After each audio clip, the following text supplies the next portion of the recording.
क्या किसी एक लड़की की ईमानदारी पूरे सिस्टम और पूरे घर की नींव हिला सकती है?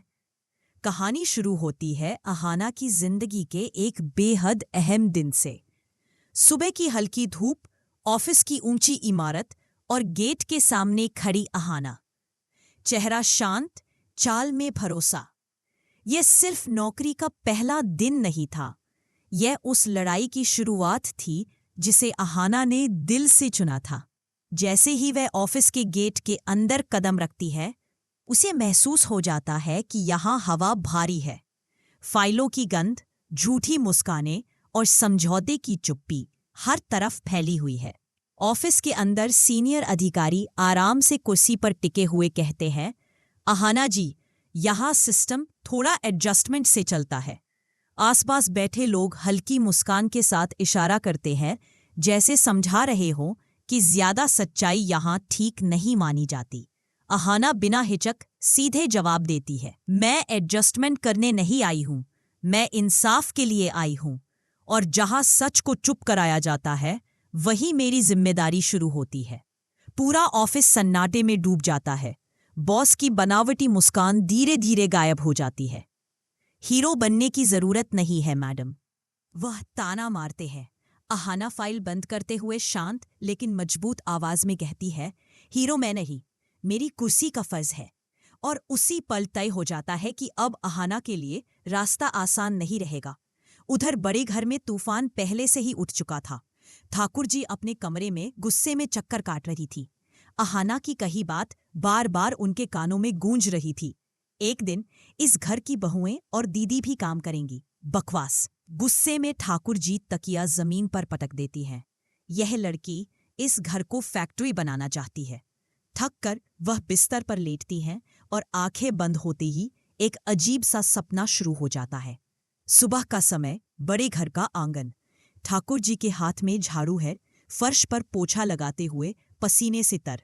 सामने पोल्टू की नई पत्नी पुजारी कमर पर हाथ रखकर हुक्म चला रही है, अरे सासू माँ, कोने में धूल रह गई, ऐसे काम करेंगी तो क्या लोग कहेंगे। ठाकुर जी हड़बड़ाकर बोलती है, मैं इस घर की मालकिन हूँ। पुजारी हंसी दबाते हुए जवाब देती है, मालकिन तो नाम की है, काम तो नौकरों वाला ही करना पड़ता है। तभी हॉल में अहाना, पारो और बाकी बहुएं खड़ी है, हाथ में चाय, चेहरे पर हंसी। पारो चुटकी मेती है, वाह मान जी, पोछा तो एकदम चमकदार है। नीता बहू जोड़ती है, बस झाड़ू थोड़ा और तेज हो जाता तो मजा आ जाता। बड़ी बहू ताली बजाकर कहती है, अब तो घर सच में चमक रहा है। कोने में खड़ा पोल्टू हैरानी से सब देख रहा होता है। ये सब क्या हो रहा है?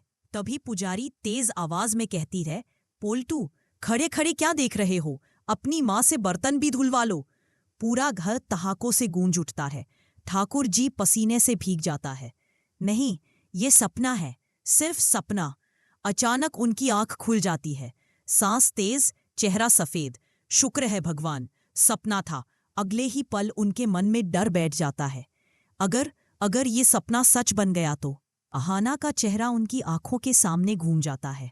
यह लड़की सिर्फ नौकरी नहीं कर रही, ये पूरे घर की सोच बदल रही है। वापस ऑफिस में हालात और भी खराब हो चुके थे। अहाना के सामने जानबूझकर गलत फाइलें रखी जाती हैं, फैसले उलझाए जाते हैं, उस पर दबाव बनाया जाता है। बॉस साफ शब्दों में चेतावनी देता है, या तो सिस्टम के साथ चलो या सिस्टम तुम्हें कुचल देगा। अहाना बिना नजर झुकाए जवाब देती है, मैं ना झुकती हूँ ना बिकती हूँ। अब दुश्मनी खुलकर सामने आ चुकी थी।